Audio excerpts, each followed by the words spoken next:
Baxılışa uyğun belə bir sualın izahına baxaq. Öncəliklə videonu bəyənməyi və səhifəni izləməyi unutmayın. Buyurun müəllim. Deməli, bizə belə bir üçbucaq verib. ABC üçbucağı. DY AC-yə paraleldir. BDY üçbucağının sahəsi 12 olarsa, ADYC dördbucaqlısının sahəsini istəyir. Deməli, əvvəl biz göstərməliyik ki, burada böyük üçbucaqla, yəni ABC üçbucaqla BDY üçbucağı oxşardır. Biz bilirik ki, bütün bucaqları bərabər olan üçbucaqlar oxşardır. Əgər burada paralellik varsa, alfa bucağı buradakı bucağa bərabərdir. C bucağı da Y bucağı ilə eynidir. Çünki burada nə var? Paralellik var. Uyğun tərəfləri paralel olan bucaqlar.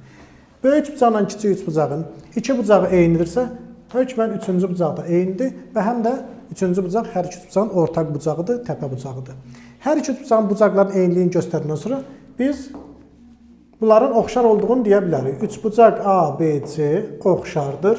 Üçbucaq BDY. Oxşarlığını göstərdik. Biz bilirik ki, oxşar fiqurların sahələri nisbəti uyğun xətti ölçülərin kvadratları nisbətinə bərabərdir.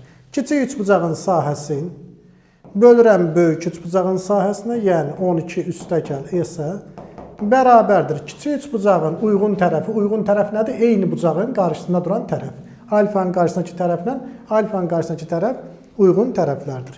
Kiçik üçbucaqda alfanın qarşısındakı tərəfin kvadratın, böyük üçbucaqda alfa bucağının qarşısındakı tərəfin, yəni 9-un kvadratına bölürəm. Bu da olur 12 bölünsün 12 üstəgəl S bərabər 81-də 9. 81 ilə 9-u da ixtisar eləyək. 12 bölünsün 12 üstəgəl S bərabərdir 9-da 1. Sonra çarpaz vurub bərabərləşdirirəm. 12 üstəgəl S bərabər 12-ni 9-a vuranda 108. Buradan da S-i tapmaq üçün 108-dən 12 çıxıram. Nə eləyir? 96 kvadrat santimetr.